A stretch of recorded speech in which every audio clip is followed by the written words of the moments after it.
Good morning, everybody in internet land. I used to say Facebook and YouTube land or LinkedIn land, but now we're here all together in all these different platforms coming to you live Friday, almost every Friday, 10 o'clock Eastern time in the Northeast US. And it is a exquisitely cold, icy, and beautiful day here, February 4th, 2022. My name is Merritt. I'm the CEO and founder and head coach at Master of One Coaching. And today our topic is the fine line between confidence and arrogance. This is such a tricky topic, and I hear about this so often with my clients and people that I speak to because we are taught so many different mixed messages about confidence and arrogance. And this can be as nuanced as your individual culture or your family, your spiritual religious context, the culture of your community, also gender norms, so many different layers of what confidence means and what it means to tip into arrogance, what it means to be blamed or accused of being arrogant. And yet we are also encouraged to be confident, right? And own who we are. And confidence is sexy and attractive for being hired or being, getting clients or as leaders, if you're out there watching this and you're into what we're doing here at Master of One Coaching, you are invested in leadership and you're excited about the idea of leadership. And right, we tell ourselves nobody wants to follow a leader who is not confident. Oftentimes, we think that we need to have a little bit of arrogance because that's what leaders are supposed to do. We're supposed to kind of have this air about us that says I'm special, I'm unique, I'm fabulous. And that makes us, charismatic, right? That makes us an effective leader. So how do we make sense of all of this? And I would love to hear your thoughts about this, by the way. So go ahead and drop some comments in there. I will answer when I can. If you have something you want to say or ask, I'd love to bring that up on the screen here today. What your definition of confidence is, how maybe you've slipped into arrogance or how you struggle with confidence. Where is that happening for you in your world? At any rate, this paradigm, this dynamic, I think, is illustrated really beautifully by a story that was circulated in my high school. I went to an all-girls private high school that had a Catholic context in California. And there was a story about a nun there who was a teacher, and she was a math teacher. And she was obviously devoted to the calling of teaching. She was, a nun, so she was living her whole life in devotion to the school, the students, and to the mission of the educational process of these students, right? And so the story is this, that she would come to the front of the class and say, I am a great math teacher, and you are going to learn a lot from me this year. We're going to have a great time. You're going to work hard, and you're going to do well. Now, I am not a great English teacher. I am not an astrophysicist. I am not a great musician, but I am a great math teacher. And I love this story because it so beautifully illustrates what confidence is without being arrogant. It is owning our value. It is fully embracing who we are, our gifts, our talents, our shortcomings, or areas where we're not strong, our vulnerabilities, and also being fully in command of our greatness. Now, she also was not a particularly, she wasn't a large person. She had some charisma, but she wasn't, running for political office or anything, right? But enough of that confidence that she had, enough of that conviction of her own value was magnetic enough to really compel people to lean in and go, ooh, I can learn math from this crazy lady, right? This fun lady.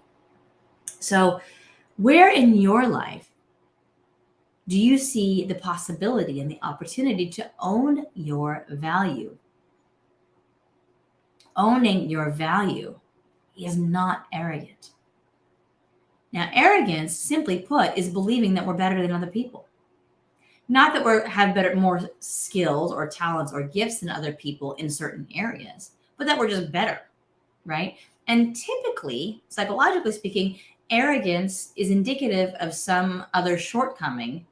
And if we take that to the extreme, of some pretty significant, good morning, significant, hi Marianne, significant mental illness, right? We get into narcissism and that kind of thing. But that's not what we're talking about here, sociopath. But we're not talking about that here, right?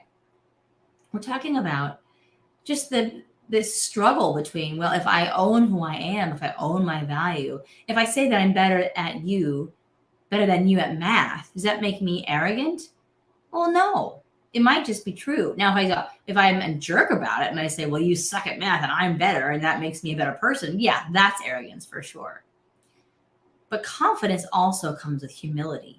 It is, I am one of many. I belong to a collective.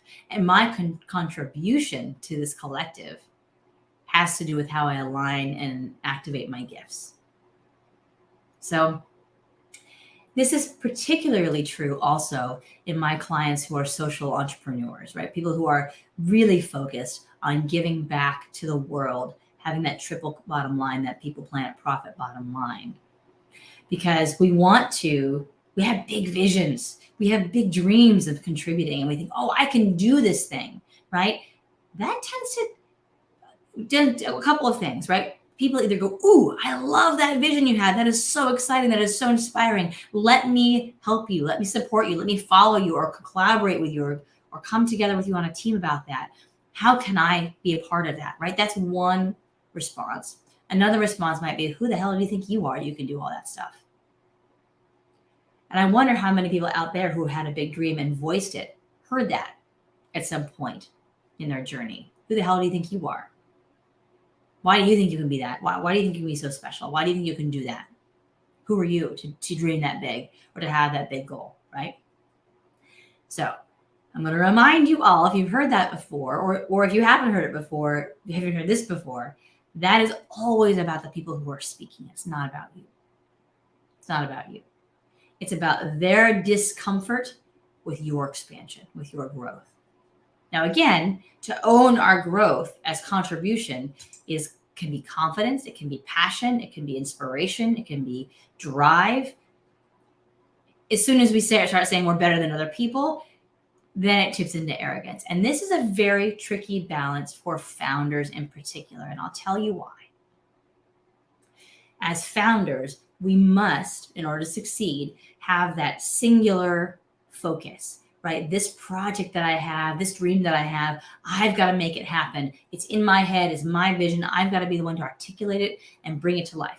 Beautiful. That's so inspiring and exciting, right? And the people who are going to get on board with you about that are going to need you to have that confidence and that conviction and that focus. They're going to need you to have that, because it's very easy to get unfocused and distracted, right? It is for any of us. So we need that founder, that leader, to have that laser focus. And also, and this is kind of the crux of the work that I do, or one of the cruxes of the work that I do with my clients right here. When are we allowed to lean into that value, lean into that vision and that focus?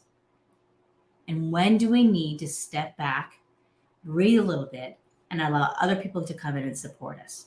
Because the moment we start to think, I am the only one that can do this, that's arrogance.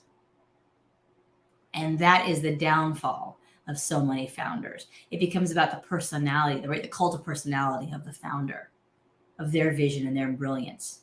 I've worked with many founders who have this problem, and not so much in my client base now, but growing up as a young emerging leader in a very dynamic fields, I saw examples of great leadership, of people who were fully owning their confidence and were out there, knew their gifts, and were also like, hey, you know what? I'm really bad at this, and so I'm going to welcome you in to help me because I'm so disorganized and I need an awesome, COO or office manager, or I need that help. And I've also seen people who are so bought into their own brilliance that they just take that as license to be a jerk, right? too much enmeshment and over-identifying with the business. Yes, Marianne. So thank you for coming up. Marianne, if you didn't see last week, Marianne joined me. She's a mentor for women 45 and up who are making big strides and taking leaps in their business forward in this midlife. So thanks, Marianne, for chiming in, right? But yeah, that founder syndrome, and it can be so disheartening for people who are following that leader. So I'm curious about your experience of confidence and arrogance. It's such a tricky thing, right? When we also, there's an energy that comes with confidence. When we feel like we're in our groove, right? We can feel like we're in the flow of our own goodness. We are on fire. We're in I was talking to a friend earlier this week who is in entertainment. And he's talking about when he has a really great show, a really great production moment. And he's like, hey, that was awesome. And people are like high-fiving him, telling him he's great and getting all kinds of validation and woo-hoo-hoo-hoo. And he's feeling himself, right? And people are coming around going, wow, that was awesome. And he was saying, there are women that come up to me and say, oh, you're so great. You're so great. And then he turns around and the next day he doesn't feel that confidence anymore. And he kind of goes back into his shell. A lot of it is because of the messaging that we receive of, don't get so big. Don't be so bold. Don't think you're all that, right? So confidence is owning that special sauce that is you, and also owning that you are part of a collective of humanity, of energy, of the world, of the universe. That these gifts that we come into the world with are meant in part to be contributing to that collective, right? So having that beginner's mind, that focus of service and contribution, not sublimation, but service. How can I use my gifts to make the world better, to make your life better? So that is my spiel for today, my friends. Again, I welcome your comments about confidence and arrogance or anything else, any topics you'd like me to cover in these Leadership Live Fridays. I'm now in a cadence where I'm welcoming guests about every other week and doing my solo thing about every other week. So if you have topics or guests that you want to suggest for us, that's great too. I love that. I would love to be connected with great people in your world so we can talk about all things leadership and this juicy goodness that is contribution and doing well and good in the world. And hi, Melanie Cronin. Melanie was a gift, and a guest last year. And Melissa, I also see. Melissa's going to be coming on soon too, and her beautiful family there. Looking forward to that. So thanks, everybody. Have a great weekend. If you're in the Northeast, particularly in the Hudson Valley today, it is really icy. Stay safe and warm. Take care of yourselves and your loved ones. And I will see you next week.